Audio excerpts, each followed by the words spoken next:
everyone, and welcome to episode 19 of the Luna's Galaxy podcast. My name is Emmy, but you can also call me Luna, and I'll be the host of this show.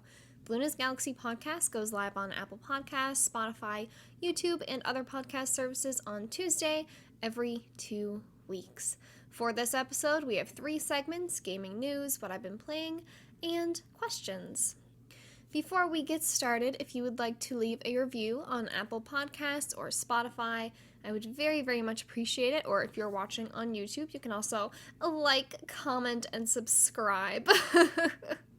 Also, if you have any ideas or recommendations on how I can improve Luna's Galaxy, now that I am back to consistently recording after my little hiatus, please feel free to join our Discord server. The link is in the description below. And let me know in the podcast suggestions channel if there's anything that you would like to listen to me talk about, any sort of structural things. I'm really open to any sort of feedback. But I'm back. First off, I'm back. I finished university. I still have, I think I graduate like next week. Actually, I think it's like, no, it's not this week, it's the week after. Okay, I'm confusing myself. But by the time that this episode comes out, it will be next week that I graduate. Anyway, but all my work is done. I did good in all my classes. I am very happy. So now that I am now that university is not taking up every breathing moment of my life, I'm glad to be doing the podcast again, because it's been a while. I think it's been a little over a month. I want to say the last episode that I did was the Kingdom Hearts one for KH20, which I really enjoyed doing. I hope you guys enjoyed it too, by the way.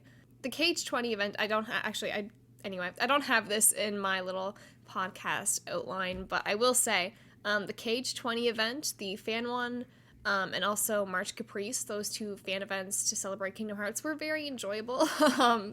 Just to kind of put that out there, everyone that was a part of organizing those events did so fantastic. It was such a good weekend, to just talk about Kingdom Hearts and get to see all these events. I had such a good time.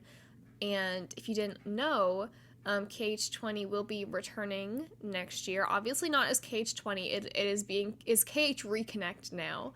And I'm not sure 100% what they are doing next year, but I think there is going to be an in-person event, and similar to this year, also some online events throughout the month. So very, very exciting. It was really fun.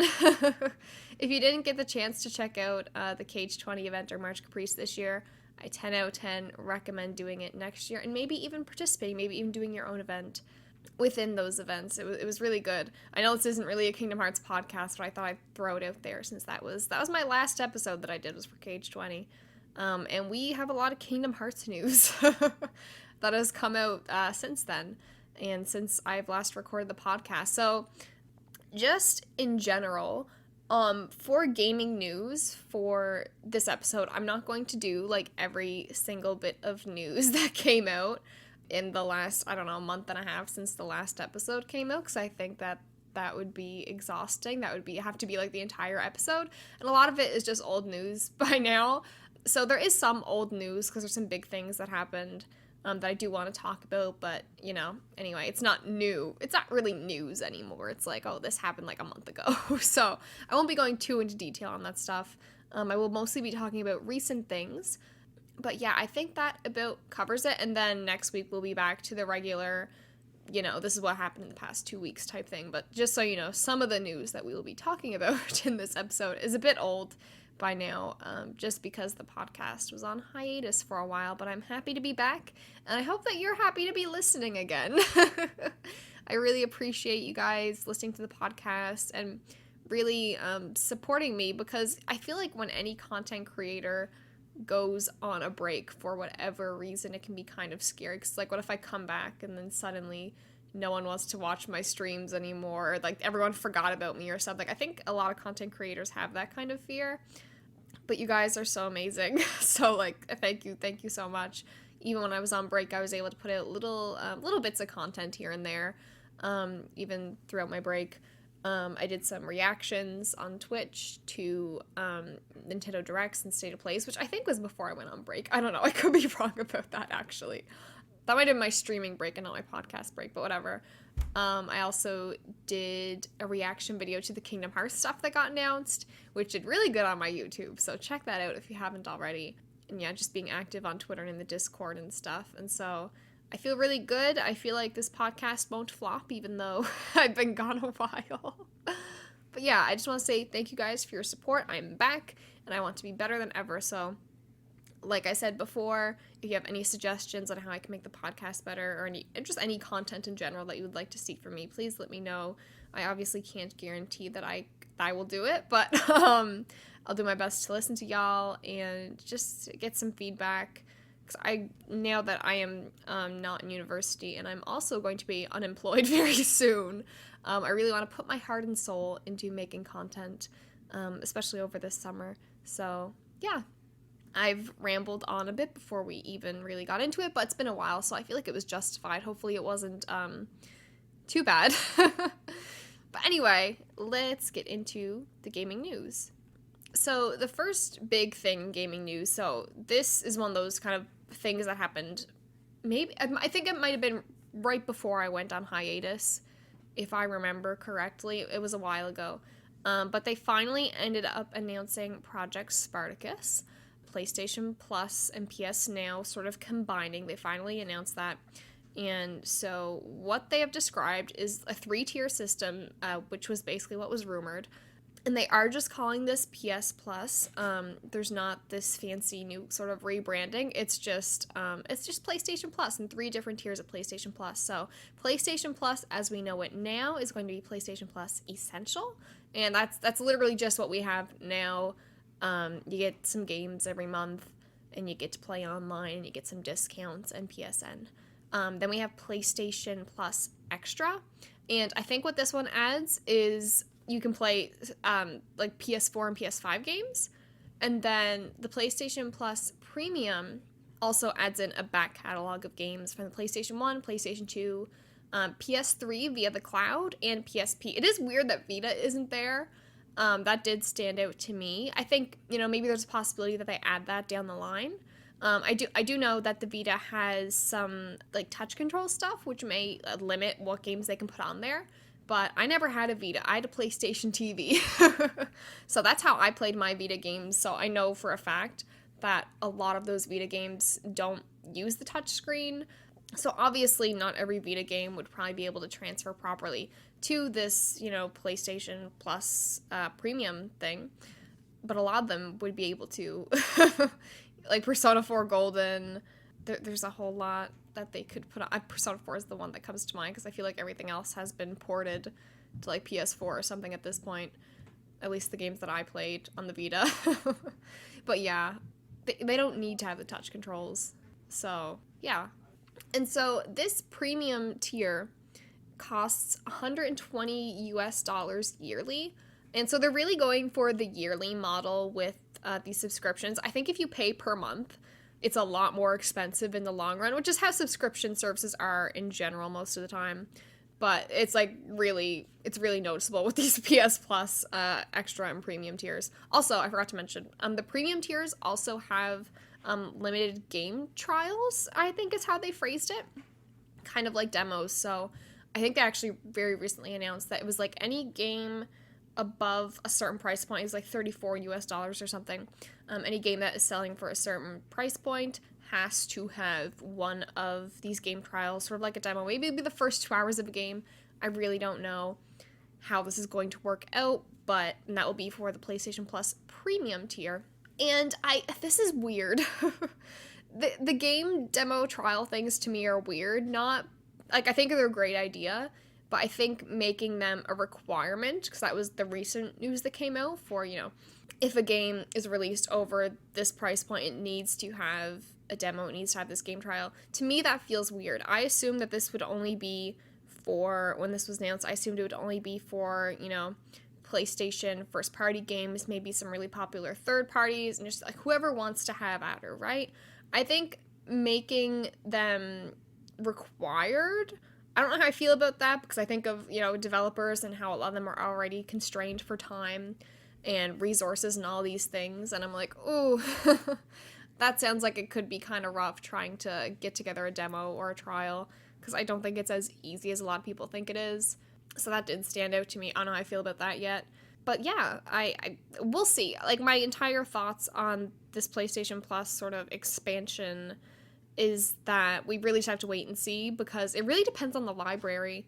I'm not going to upgrade right away for sure, because I think it's going to be a while before we really start to see value in this. I like, the back catalog definitely interests me, and, you know, depending on what games they have, I might dip in right away. I don't know.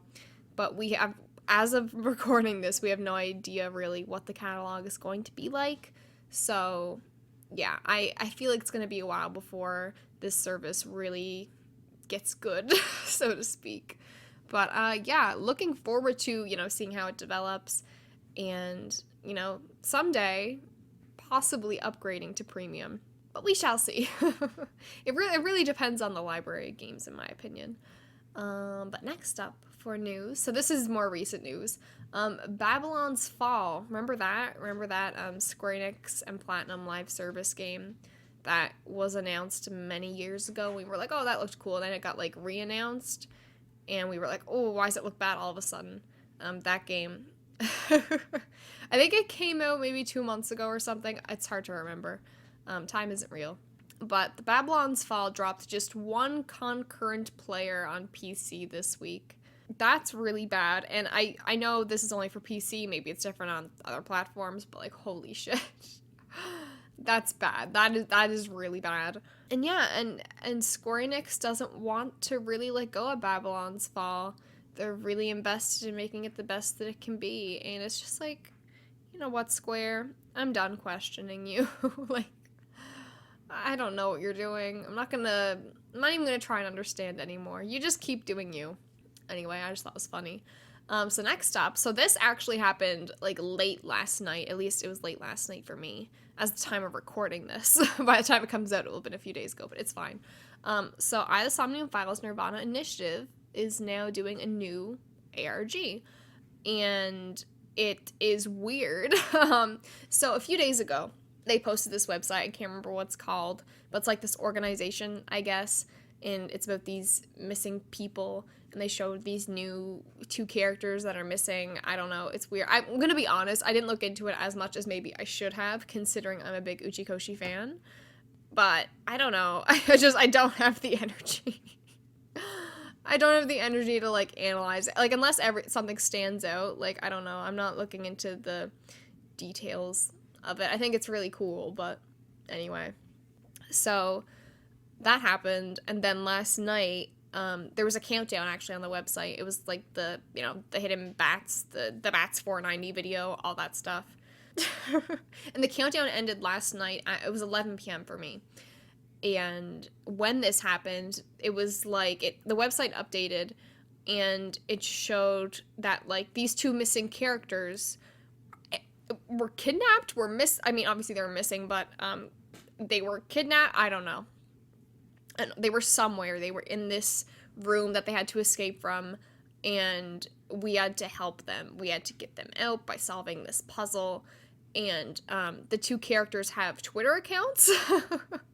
So, like, the one that was live last night was Ina, and she was tweeting out, like, please, guys, help me. I'm stuck. I think I've been kidnapped. I was at school. I was at cram school, and now I don't know what happened. I don't know how I got here. That was essentially... She was just live tweeting, being in an escape room, basically, being kidnapped. And so she would post some stuff, and people were able to figure it out really quick. So the accounts update every 2 days for about 21 minutes. They'll be live tweeting. And so I think the idea is that we have 2 days to solve the puzzle, essentially. But it was about 21 minutes that the characters had on Twitter. And it was probably like the 20-minute mark where people had already solved the puzzle and were able to give her the code to, like, open this box or something. I don't know. It's really hard to explain without, like, showing you and not really knowing exactly what everything is called. But it was really cool. It was really cool. At, like, 11 p.m., I'm like, oh, should I go to bed early tonight? And then the countdown ended, and I was like, oh, God. And it was this whole thing. But it's really cool. I really enjoy it. But I will say, okay, and this is just, like, enhancing my theory that The Somnium Files could be, or nirvanA Initiative could be related to Zero Escape, some sort of crossover, or at least hinting that maybe Zero Escape is their next project after this. So, obviously, ever since nirvanA Initiative has been announced, there has been multiple, they're using the number 9 for things. So, Nine Eyes TV was the first ARG, and now for this ARG, they're like, oh, it's a 9-digit code that we need to escape. So that's a bit sus. You could choose any number, and you keep choosing 9? Like, okay, anyway. And then, also, like, they're basically in an escape room. That's the whole ARG, is to help them get out of an escape room. And, like, oh my god, this is kind of meta, okay? This just came to me now. This just came to me now. What if, no, this doesn't make sense, never mind. I was gonna take this down, like, a morphogenetic field type thing of, like, we're sent anyway. I don't know where I'm going with this. But it feels very Zero Escape, if that makes sense. I don't know. But yeah, they're basically in an escape room. She's like, give me the code so I can escape this room. That's literally Zero Escape. Like, anyway. This is so messy. It's been a while since I recorded the podcast, so I apologize. It's probably gonna be such a fucking mess. But I'm having fun, it's fine. So, I'm very much looking forward to seeing more of this ARG. I think it's really fun. And I'm just amazed by how quick people can solve the puzzles. Like, I mean, to be fair, I didn't really try. Because I'm lazy. I just don't have the brain power for it. Like, if I wanted to, maybe I could, but I didn't want to. But yeah, Zero Escape fans are wild. I mean, Uchikoshi fans in general are wild. It was more so fans than Zero Escape. But anyway, I really would not be surprised if there is some Zero Escape stuff in or if they will be working on Zero Escape in the future, and they're just kind of, like, hinting at it now. Because I feel like so much of nirvanA Initiative since it has been announced has felt like it has been taunting Zero Escape fans. Like, in the first trailer, Mizuki was playing 999. Like, what? And then, like I said, the Nine Eyes TV thing, just, the motif of the number 9. They're literally in escape rooms now. Also, I haven't forgotten that the ARG Nine Eyes TV went live on Zero Time Dilemma's, like, 5-year anniversary. Anyway, I'm getting off track. But the new ARG is really cool. There are some Twitter accounts that you can follow if you would like to keep being updated. Hidden Bats, and there's Ina's account. I can't remember the other guy's account, but it starts with a B. I know that one. It might be, like, Bina something. I don't remember what his name is. But follow them if you want to be updated on the ARG. It's really cool. I love Team Zero Escape. But anyway, that was more of a niche news thing. So next up, Square Enix sold Eidos, Crystal Dynamics, and Square Enix Montreal to Embracer Group, including their IPs such as Tomb Raider, Deus Ex, Thief, etc., for $300 million. And this is really weird news to wake up to. I woke up and I just read that headline and I was like, what the sweet fuck? It's like, what are you doing, Square?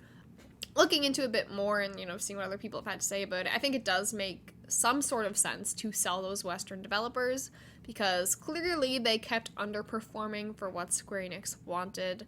And if you actually look at the numbers, you will see that they were not profiting much off of the games that were coming out of those studios. So I do get why they wanted to sell them. But 300 million, I don't know, to me 300 million seems low, considering, like, the amount of IPs and the amount of studios and, like, the talent there. It just seems low to me that they would sell for 300 million. I don't know, maybe I'm the crazy one. But yeah, and, like, so this in general to me doesn't, like, this isn't a red flag. At first it was. I was like, what the hell are you doing? But upon closer reflection, I was like, okay, I see why they would sell all these studios and all these IPs. Wasn't working out the best for them. However, what really was the kicker was that the reasoning that they gave for this was to invest more in NFTs and blockchain. So, you get 300 million, okay?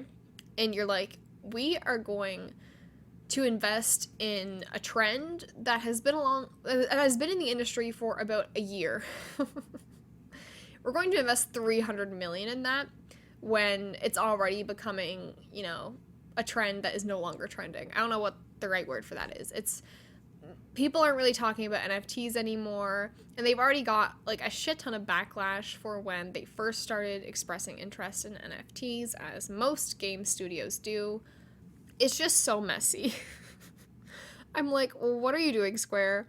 Like, imagine, like, you get $300 million, and you're like, we're going to invest this in NFTs and blockchain. What the hell? Like, because I'm not gonna lie, Square Enix could use that money for a lot of good things. They could use it to invest more in some of their bigger games, like, Final Fantasy, Kingdom Hearts, the games that they know are going to make them money, like a lot of people would do. Or you can invest more in, certain IPs that might do well. So I think Forspoken is a good one. More games like that, not specifically Forspoken, but more bigger IPs that, could end up being one of those best-selling series like Final Fantasy and Kingdom Hearts. Or even just investing more in smaller games that, are gonna hit. You're probably not gonna lose that much out on them. Like, there is so many things that Square Enix could do with $300 million that I think would really benefit their business. And they're just going with the blockchain. Like, anyway. Like I said, I'm done. I'm done trying to understand Square Enix and the things that they do. When this news initially came out, I was like, holy shit, like, is Square Enix going to be another Konami if they keep making these terrible decisions? I don't think it's that dire yet, but it really makes you wonder, like, are we on the path to another Spirits Within that nearly bankrupts the company? Like, maybe, but I hope not. That would really suck. Anyway, yeah, I think we all know how we all feel about NFTs. Anyway, so the big news that happened a while ago is that Kingdom Hearts 4 got announced. And I haven't talked about it on the podcast yet because it has happened on my hiatus. But like I said earlier, I did do a reaction video on my main YouTube channel where the podcast is posted. So if you want to watch that, get some of my thoughts, my initial thoughts, I guess, you can check that out. But yeah, Kingdom Hearts 4 got announced. That was unexpected. And it looks wild. It looks really good. I'm really excited for it. But I didn't expect it. We all knew we'd be going to Quadratum and, that this would take on a bit more of a realistic tone. But it's so much more realistic than I imagined. It's jarring to look at. I was like at a loss for words watching the trailer. It's so different. But I think it's so good. I think it's really a good direction for the series. I'm very, very excited to see where it goes. And we also got Missing Link announced, Kingdom Hearts Missing Link. This is a new mobile game, and I don't know really what to think about this. I'll play it. I'll play it. This is supposed to be coming out, I want to say later this year, but I could be wrong. I know the beta is coming out later this year, but I don't know if it's actually releasing this year. But yeah, that happened. They also announced a lot of really expensive merchandise where I'm like, once again, Square Enix, who is your target audience? Who are you doing this for? Because I know a lot of Kingdom Hearts fans and none of us can afford the shit that you are selling. Anyway, once again, I'm done trying to understand Square Enix's decisions because a lot of them I feel like just don't make sense. And for our last bit of news, Xbox and Bethesda Game Showcase is streaming live on Sunday, June 12th at 10 a.m. PT. I don't know what time that will be for me. I think that'll be like maybe 2 p.m. for me? I don't know. I can't do this on the spot. Maybe 3 p.m. I don't know. Anyway. So yeah. Probably be watching that. I'm not really an Xbox girl myself, or a Bethesda girl for that matter. But I'll be watching it. It's E3 season. E3 isn't happening, but it's not happening, but it's the season. 'Tis the season. So, maybe we'll see some other things getting announced to be happening around that time. But we'll see. Maybe we'll get a Nintendo Direct in June. We'll see. Summer Games Fest is happening though. I don't really know what the plan is for that yet. But yeah. Things are happening. Very exciting to get game announcements. I'll probably stream it. I'm just here for the fun, they don't need to show anything that gets me hyped. I just want to sit there and chat with y'all on Twitch as I react to things. Maybe I'll be surprised. Actually, I might be surprised because, like, in the past, like, they've shown Kingdom Hearts trailers at Xbox events and, like, Final Fantasy. Like, they've done, like, Square Enix has been there, and obviously I like Square Enix, unfortunately. So I don't know, maybe there will be something there that I really enjoy, because sometimes they surprise me. I know I was really surprised when I think they announced Life is Strange Before the Storm there. They've also shown, like I said, Kingdom Hearts, Final Fantasy 15 trailers. I remember being at Xbox, so there could be something. I'm not, like, getting my hopes up, but, like, fun. We'll see. But anyway, that was the last bit of news that I have for you. God, this episode has already been going longer than I anticipated. What else is new? So let's talk about what I've been playing. So, as I was working on my thesis, as I was on my hiatus from the podcast for about a month, I didn't really have the time to, like, really get in and play a lot of games. So I was playing a lot of mobile games where it was like, you know, I could play for 5 minutes, play for 10 minutes, play 15 minutes, whatever, and then, like, move on and do something else. Like, I was playing a lot of them, but it wasn't like I would sit down for, like, 3 hours and, you know, play a quote-unquote real video game. I was playing a lot of mobile games because it was just easy, it was convenient, etc., etc. And so I've already talked a bit about the mobile games that I play, but I thought I'd talk about them a bit more because they really helped keep me sane. They helped keep me sane as I finished my degree. So I played a lot of Love Live, School Idol Festival, All Stars. I didn't really play the regular one, the first one, but I played All Stars a lot. I play these, and all the games I'm going to talk about, I played pretty much every day. Anyway, I really like Love Live, School Idol Festival, All Stars. I don't really know if I have much to say about it, though. I just like doing the scouts, doing the gachas, and getting, you know, URs and 4 stars, and just, you know, pretty girl JPEGs. I'm normal. I also played a lot of Hatsune Miku, Colorful Stage, also known as Project Sekai, which I have talked about before on the podcast. And this one has me on a chokehold. I think I've already talked about this, but I really like this game. I'm currently saving up because there's a limited gacha coming up. But I really like it. Like, the art in that game is really beautiful. I really love the songs. I think one thing that sets Colorful Stage apart is the music. Because there are so many, like, Vocaloid producers, and a lot of the songs are, like, covers done by the different groups that, anyway, I don't know how much to explain of this. But there's a lot of different producers for Vocaloid, and so the music never really sounds too samey. Obviously there's some of that, but even the ones that do sound kind of samey are still good. It's another game that I've been playing a lot, Bandori, Bang Dream Girls Band Party. I talked about this before on the podcast too. I played a lot of that as well, and one thing that I'm not the biggest fan of is that I feel like a lot of the original songs just sound the same, to be quite frank. I think that the songs in Bandori aren't as good as pretty much every other game that I play.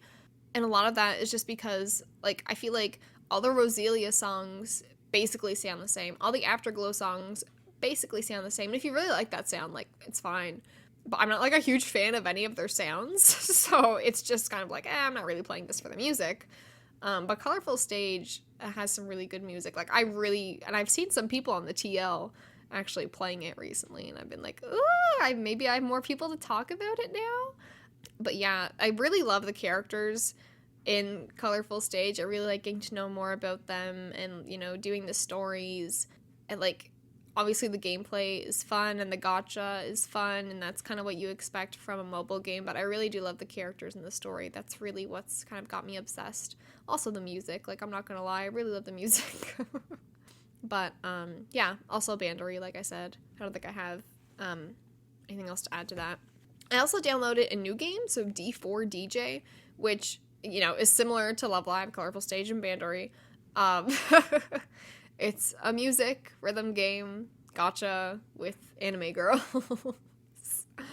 I'm very predictable.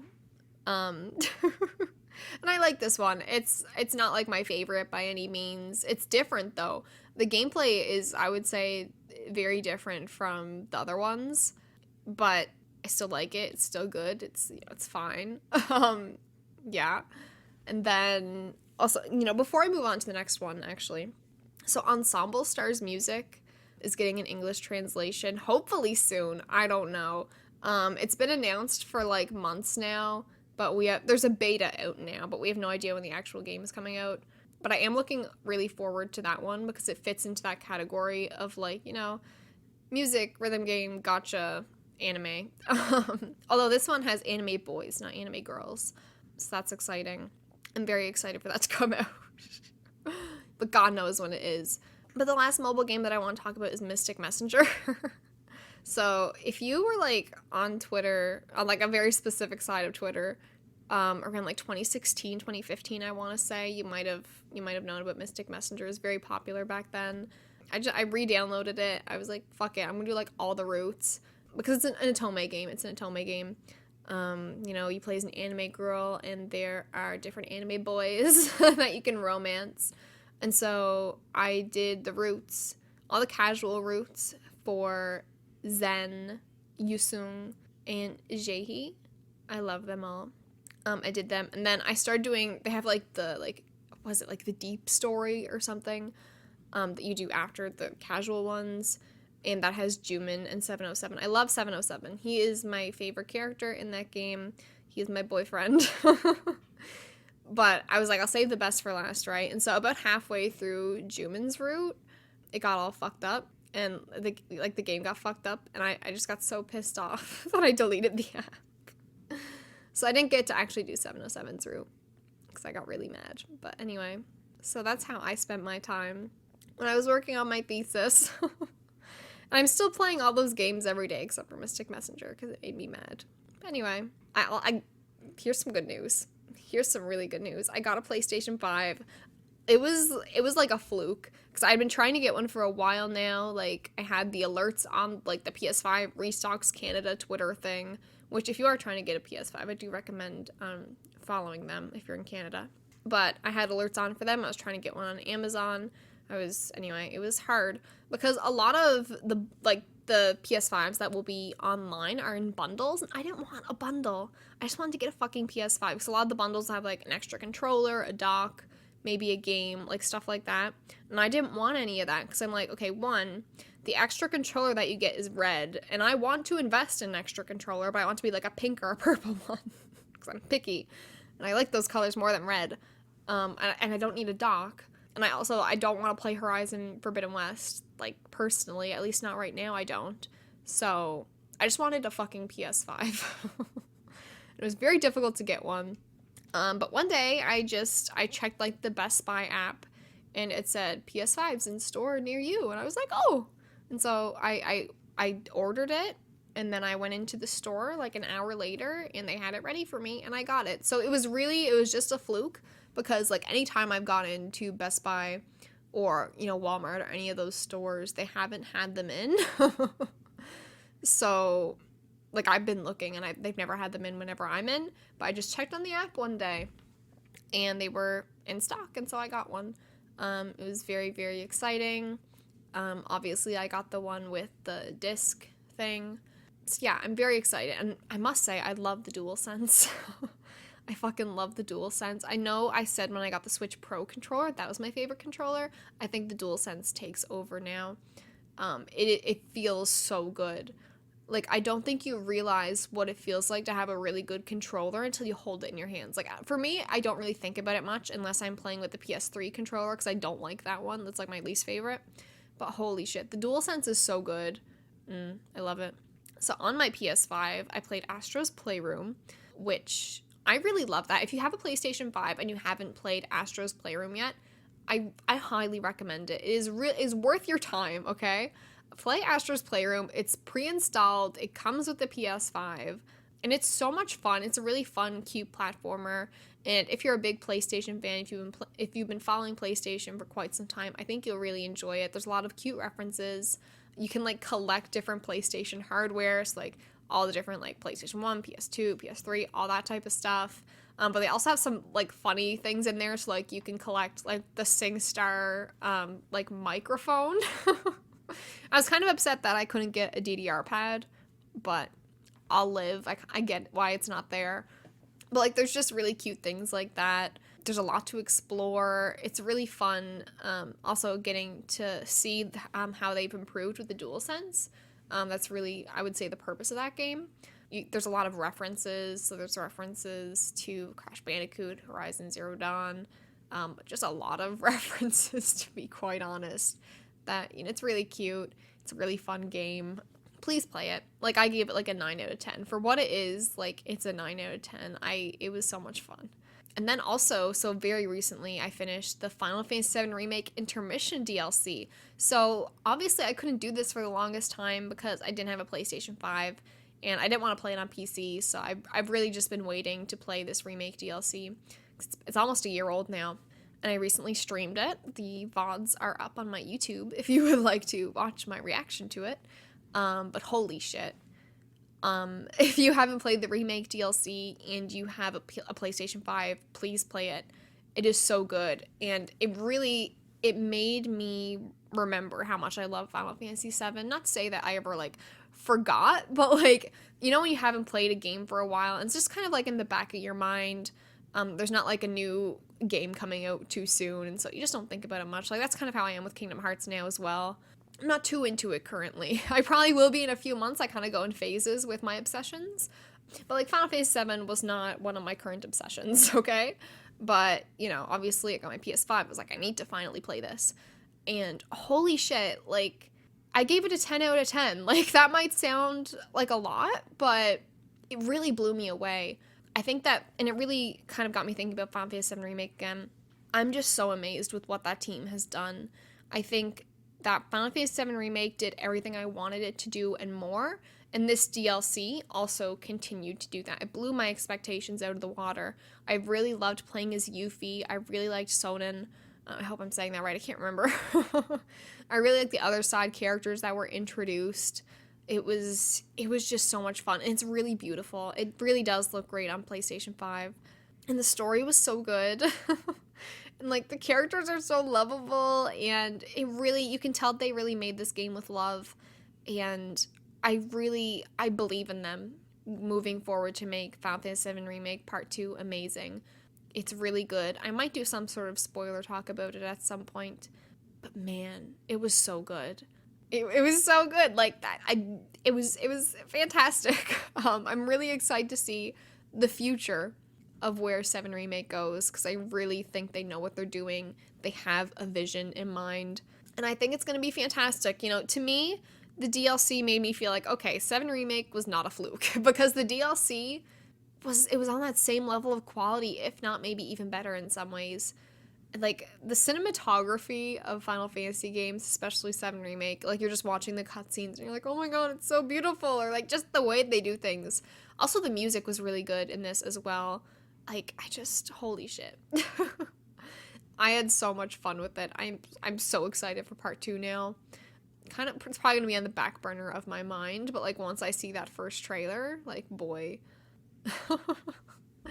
Man, 7 Remake is so good. If you haven't played it yet, please do. If you haven't played the DLC yet and you are able to, also, please do. It was so good. But I still have more games to talk about since it's been a while. I'm playing with more DDR. I actually got Supernova 2 recently, which I had when I was younger, okay? And I actually still have the copy that I had when I was younger, but the disc is, like, all fucked up, so I tried to play it, and it just didn't work. And so I was like, okay, I'm gonna order another one off eBay, just like I did for Extreme 2. And yeah, I've been playing that recently. And I think Supernova 2 has the best Western songs in the DDR games. And honestly, like, from what I've been playing so far, the song list is better than I remember. But, like, boy, He Said, She Said by Ashley Tisdale, like, that's one of my favorite songs. I love that shit. I've always loved that shit. It's such a good song for DDR. But, like, there's also a lot of other really good songs in Supernova 2 that are Western that, like, you wouldn't expect. Because usually, to me, the DDR bangers are, like, the original Konami songs. But Supernova 2 has some really good Western songs. So, yeah, I recommend it. I've also been playing a bit more of Fire Emblem Three Houses lately. I just got the urge.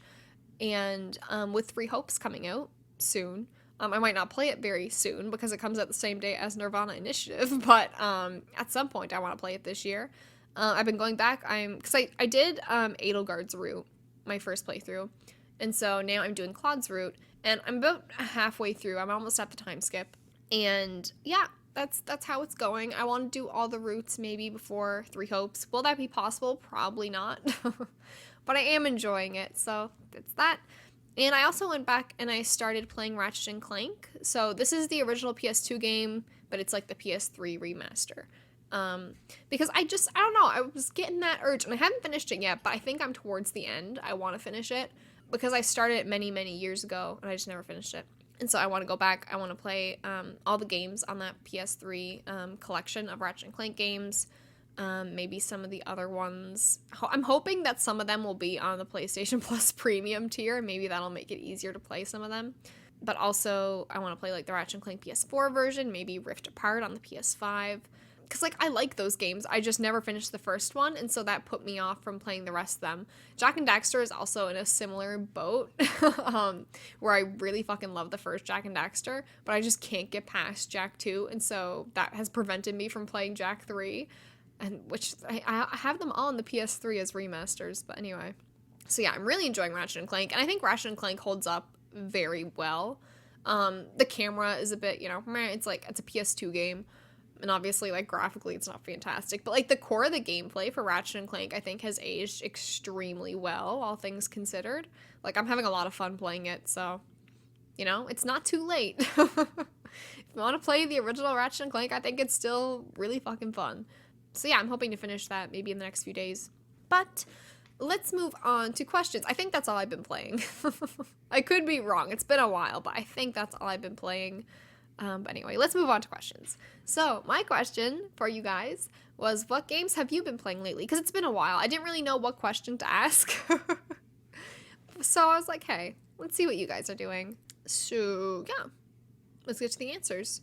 So Qwerty Kazam said, unfortunately, I haven't been playing anything recently. Ace Attorney Dual Destinies is what I played most recently. One day I'll catch up and not have to worry about playing AA games back to back and losing steam with them. Yeah. Well, I hope you get back to it, and I hope you finish it, and then you have some time to breathe in between Ace Attorney games. Then V said Fire Emblem Brain Rot. I know V is playing through Three Houses. She's doing her first playthrough. I hope you're enjoying it, V. We've talked about it a bit. She's doing the, is it Blue Lion? Is that what they're called? Blue Lion route? We've talked about it a bit. That's the one route that I haven't even, like, dipped into yet, so we'll see. But yeah, I feel like I'm also kind of in the Fire Emblem brain rot mode.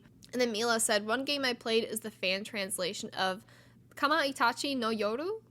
That might have been rough. Remake, a murder mystery VN from Spike Chunsoft that takes place in a ski resort where everyone is snowed in. It's really good overall, not too long, and I def recommend. That sounds really good. The only thing is that it's a fan translation. Like, I wish they would localize some more of these things. Like, I know one that I really want to do that, like, I want official translations. Fan translations are really good. I'm not trying to, like, shit on them. I think it's really cool that people are able to do that. I did a fan translation of Danganronpa back in the day before it was officially localized back in, like, 2013 or something. So I'm not opposed to them by any means. It's just easier to play, like, an official version. At least in my mind it is. But that sounds really interesting. Maybe I should look into it. I feel like I would be really into that. But yeah, I haven't been playing any visual novels lately. But, like, just reading that kind of gave me the urge. Although nirvanA Initiative is coming up. Anyway, that sounds really cool, Mila. And then Adam said, I started Final Fantasy VII Remake on PS5. Finally, you better be proud of me. Proud might be a bit of a stretch. But I'm glad, because Final Fantasy VII Remake is such a good game. I already talked about it. But I hope that you're enjoying it. I really hope you are, because it's really good. Maybe it'll make you play the OG. Maybe you'll go back and play the PS1 version. I doubt it. But I hope you enjoy it. Even if you're a bit confused at the ending, you might not know about that yet, because I don't think you played the original. Even if you're a bit confused, I hope that you enjoy just, like, the core of it. Just the gameplay, the characters, the cinematography. I hope you will give it at least an 8 out of 10. Okay? Let me know what you think. Then Tolizu said, replaying VLR on Game Pass at the Q Room now. So, Tolizu, you probably finished VLR by now, because Q Room is pretty late in the game. But yeah, I love VLR. I have to go back and replay that at some point too. Then Falsey says, Breath of the Wild, and it has been a lot of fun to play. Is it your first time playing Breath of the Wild, Falsey? I assume it is. I love Breath of the Wild. I'm also playing Madden 99 for my YouTube content, but Breath of the Wild has been a lot of fun with exploration and finding what to do and be able to have the experience doing this game. I really love Breath of the Wild. Like, I'm not a Zelda fan. Like, that's the only Zelda game I play, really. I mean, I played a bit of Ocarina of Time, but that's besides the point. But I really love Breath of the Wild, so I'm glad that you're enjoying it too. I think it's a really, really good game. I love exploring in that game. I think that's the best part of that game, is just getting to explore. And I think there's a lot of fun in that for everyone, so I'm glad that you're enjoying it. And then Beep Boop says, I haven't really been playing many games recently, but the one I did play the most recently, besides for Mario Kart, is Rune Factory 5. Fun, fun, fun. Is that the one that's on Switch? I feel like a lot of Rune Factory games are on the 3DS, but I'm guessing that is on Switch. I should have looked into it. It's fine. And then Egg said, I've recently been playing Nier Automata. I had some small issues with Replicant as the game went on, but I'm really liking Automata right now. I think the level design is especially sick. Traversing the map during the missions feels really fluid. I have to get back to Nier Replicant. I did not get far in Nier Replicant. Maybe I should do that. But I do really love Nier Automata. I love that game a lot. I think it's just so unique, and it's one of those video games. I think I talked about this a bit when the anime adaptation was announced, but it's one of those video games that just, I feel like, works best as a video game and really takes advantage of the fact that it's a video game and its presentation. But I'm really glad you're enjoying it. It's a fantastic game, fantastic. If anyone listening hasn't played it yet, you need to play it. And then Lyman said, I was making pretty good progress in Strangers of Paradise and Final Fantasy V until recently when I got hooked onto reading the entirety of Moon Knight's comic runs and any issues from other series that he's been in. I wonder if I should get Strangers of Paradise. I feel like I'm waiting for it to go on sale because I don't want to pay like $90 for it because I'm cheap. I've been spending a lot of money lately. But, yeah, I want to get Strangers of Paradise at some point just for the memes, you know? But get back to it, Lyman. Let me know how they are. And then Andre says, I'm looking forward to playing Scarlet Nexus. Once I'm finished with Persona 5 Royal, good story, but a bit too long. Yeah, that kind of... Persona 5 Royal was... And also just base Persona 5, but especially Royal, really made me of the mind that video games shouldn't be too long. Like, I get why they're long, you know, especially the Persona games, like, you know, do your thing. But I'm gonna be honest, Persona 5 Royal felt too long. That felt too long. That was exhausting. The last 20 hours of that game, I was exhausted. So, I understand some people might want all the content in the world. However, let's not normalize this. Let's not normalize games being as long as Persona 5 Royal. Because, like, at some point, unless you are, like, 10 out of 10, like, enjoying the shit out of it, it's going to get draining at some point. At least that's how I feel. But anyway. I'm glad you're at least enjoying it. Good story. I have to get to Scarlet Nexus too. I got that for like Christmas and now it's May. I'll get to it at some point. It's fine. And then Samuel says, I'm currently playing Tales of the Abyss for the first time, which is the second Tales of games I played, behind Symphonia. And I can see why Abyss is very beloved, and I'm excited to play more of it. I played a bit of Abyss on the 3DS. I don't know if that's how you're playing it, but I played it on the 3DS. And I want to get back to that too as well at some point. But I gotta get back to Symphonia first. I think I might finish streaming that because I haven't gotten too far in that, but I did like it. So I gotta do Symphonia first, and then maybe I'll go back to Tales of the Abyss. Because, yeah. And then Mo says, I'm playing through Ace Attorney Chronicles, and I have mixed feelings. Like, the mechanics, characters, Sholmes in particular, are awesome, but some cases are meh. Also, they kind of went backwards since a lot of progression in Trials is pressing everything. Yeah, I don't know how far you are into Ace Attorney Chronicles, or, like, what game specifically, because there's the 2 games in there. That's another game I have to get back to. A lot of you guys seem to be playing Ace Attorney. But yeah, I think I was on the last case of the first game when I kind of dropped it, but I do want to get back to it. I've been making slow progress, okay? But yeah, I really do like the mechanics of that game, at least from the other Ace Attorney games that I played, which is just like the first one and a bit of the second one. I think the mechanics are really great in Ace Attorney Chronicles, but yeah, I don't know. I feel like I don't know enough about Ace Attorney cases to like compare if these ones are good or bad. But interesting. And then The Offender says, just finished SMT5 on Switch, so now I'm playing Monster Hunter Rise on Switch. Also playing Digital Devil Saga on PS3, Metroid Prime 2 on Wii U, and Crash 4 on PS4. That's a lot of games. I don't know how you keep track of that. I don't know how you're doing it, bud. But a Crash 4 on PS4 is a good one. I will say that. And then Jay says, truthfully, I've been in one of the biggest video game funks in a long time. I've had Apollo Justice on the go for like 2 months. Most evenings I've just been doing other things. Gonna finish Apollo and then start Forbidden West though. I'll get back, I'm sure. With that said, Forbidden West, nirvanA, Initiative, Pokemon, and maybe 3 Hopes all releasing this year are games I'd like to play. Also, I'd like to knock off another older Final Fantasy from the list too. That all sounds great. Another Ace Attorney. Y'all, my listeners seem to like Ace Attorney. But yeah, that all sounds great, Jay. Video game funks happen. Like, I remember, it was just a few years ago, like, I didn't play video games for, like, the longest time, or at least it wasn't, as much of an investment as I give video games now.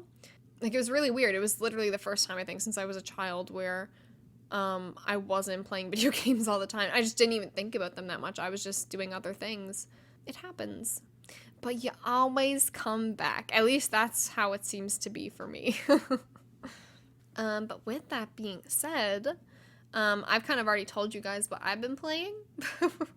So I don't really have an answer to this question. I've already talked about it.